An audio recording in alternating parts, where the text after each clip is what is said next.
All right, everybody, what is going on? Good late afternoon. Hope you guys are doing well. And we've got some more left tackle stuff to take a look at here. Although we are now at the point where we're going to get into some players who may not really end up at left tackle in the NFL. They may not be capable of it. So it is worth paying attention to. Now, I'm not so sure any of these guys are going to end up at center or right guard. And I know that's what we as Seahawks fans are kind of thinking about. But it's important that we're kind of open-minded here, I think, because you never know what's going to happen to an offensive lineman after he gets to the NFL. I feel like, and I know that's true of any player, but I mean in terms of where they play. So this is going to be kind of your third round slash fourth round range because there's actually only one guy on the aggregate in the third round right now, and it's Caleb Tiernan of Northwestern. So let's talk about him for a little bit. This video is sponsored by Prize Picks. More on them later. So he is 23 years old. He is very, very tall, maybe even too tall, 6'8". He is 323 pounds, so he carries a good amount of weight, but he has no arm length. And right away, if you know football, you know that this is a problem. You can't have 32 and a quarter inch arms and expect to get away with it. This has move inside to guard written all over him, except he's 6'8". And guards are almost never 6'8". They're usually much shorter than that because of leverage. Now, he is a great athlete, had a big vert, had a really good broad as well. Very small hands for whatever that's worth. Big boards, we got some seconds and we got some thirds. We also, some of the more obscure big boards I use did not have him at all. Aggregate has him in the early third right now. You can see that the play over the last 2 years, 2025 was kind of a disappointment. He didn't really improve. If anything, he went the other way. So we didn't see the big 2025 from him that some people were thinking, which is why he's down here in the day 2 area. So Caleb Tiernan, he is genuinely powerful. He's able to knock defenders back. He's able to get defenders off the spot really well. So he does have some pop. He does do a pretty good job of maximizing the length he has. If you watch the tape, it doesn't look like he's a super short-armed guy, even though he is. He shows awareness of how to get to landmarks in zone, so it looks like he'll be at least mentally capable of playing in zone. And he's played on the left side and the right side. So if you end up moving him around, you already have some frame of basis to base that on. And his handwork is good. He puts his hands in the right place. When he re-engages, he knows how to use his hands. So he is a skilled player, and there's definitely some good stuff with Tiernan. Unfortunately, the arm length is so short. Even if the combine got arm length wrong and it's actually like 32 and 3/4, that's still probably not good enough. I mean, the NFL has just learned this lesson in the most direct way possible with Will Campbell. It's really hard when you have these short arms. So you probably have to move them inside. The size and lower body fluidity creates a not great athlete. I know he jumped really well, but he doesn't move that well. The speed rushers will probably pose an issue for him. I think speed rushers can get to his outside and get underneath him too easily. And the height is a big problem for when he tries to slide inside. He is probably too tall to play guard. Do you like sports?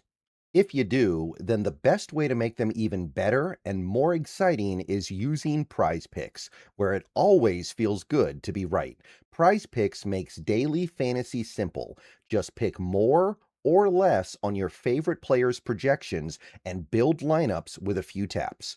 Whatever sport you're into, Prize Picks gives you a fun way to stay locked in while you're watching. I've had a great time using Prize Picks so far. It makes this daily fantasy thing so easy and fun, and it even makes watching the games way more exciting. And with the cool social feeds feature, you can share lineups with your friends and even follow partners to tail or fade their picks. Obviously, we're in the NFL offseason right now, but we've got basketball, baseball, hockey, all kinds of other stuff, so don't be afraid to test things out in whatever sport clicks with you. You can even pick multiple sports in the same lineup and sweat everything at once. And don't forget about team picks, where you can pick winners, spreads, and totals on any major game. So, download Prize Picks, America's #1 sports app. And don't forget, Code HMA, that is HMA, gives you $50 in lineups after you play your first $5 lineup. Prize picks. It's good to be right. And remember, always gamble responsibly. So I just don't see it here. There's some good stuff here. I don't know how this works. He's too tall to play inside, and his arms are too short to play tackle, so where can he play? There's some good stuff. He can do some stuff well, but I don't see it. So, fourth round experiment, and I don't even know about that. It just seems so difficult to imagine him figuring this out. I might even go fifth round on him because I just don't buy that this physical profile works. Okay, next guy is going to be Jude Bowry of Boston College. So this is a 23-year-old tackle. Definitely a little bit more normally sized, maybe even a little bit smaller than typical, 314 pounds, 6'5". So physically, a little bit more regular. Decent arm length, not quite 34 inches, but manageable. Big hands. He tested well, had a good 40, good 10-yard split, or at least a decent one. The vert and broad were giant, so he's a great explosive athlete. Walter actually has him in the second. We've got some fourths here as well. The aggregate puts him in the fourth. Sorry about that. I don't know if you guys can hear that. In college, though, he did not necessarily play all that well. If you take a look at his numbers from college, PFF thought he was barely above average. And his pressure numbers were pretty good this last year, I guess. But the previous year, he allowed a lot. So we do have some issues here in terms of his actual collegiate production. So the positives with Bowry, he's mobile and fast out of his stance. He's quick off the snap, and he's able to move around as he needs to. He can block at the second level effectively. You get him up in space, and he will cover ground. He's got good pop going into contact on defenders. He can hit with force. His technique and form when sliding in pass protection is solid. He will do a good job keeping up without overextending or opening the gate. He has upside well beyond what he showcased in college as well. There is a very talented player in here somewhere, but that's kind of the other side of this. For whatever reason, even though it's Boston College, not the greatest school in the world, not the most prestigious college, he doesn't play the best competition. He wasn't that great at Boston College. Bull rushes and speed to power can cause issues. He's not really a super strong anchor guy. He plays standing straight up, even though he's kind of short, so he kind of finds a way to lose leverage anyway. He's going to have to learn how to sink his hips a little bit. It'll be easier for him than most guys, but you got to sink the hip still. And he doesn't always displace the defenders with the force you'd hope. There is some pop, but it doesn't always turn into like leg drive. So he has upside. He also has downside. I could see him being really good. I could equally see him being nothing. So in this draft, that's kind of a good thing, I think, because upside is in short supply. So I go third round pick here. I feel like there's something here. This is kind of fun. At least I know I'm getting somebody that has upside to be very, very good. All right, so that is Jude Bowry. We got one more guy for this video, and this is a really fun one. Markel Bell of Miami, another very unique player. So much so that he might not work, but there was a part of me that is kind of like, I want to see if it does work. This is going to be kind of fun to watch. So, Markel Bell, Miami Hurricanes, almost won the national title, just 22 years old. He is one of the tallest, maybe the tallest tackle ever. 6'9.25", 99th percentile.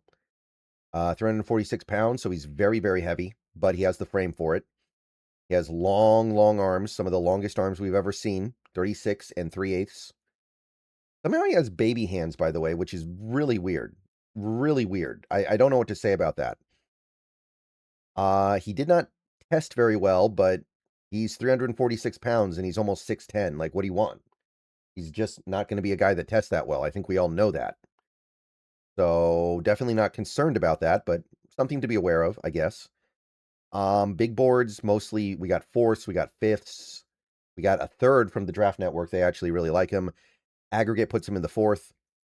He did show some nice improvement last year. Good pass protection or improved pass protection numbers, 7 penalties.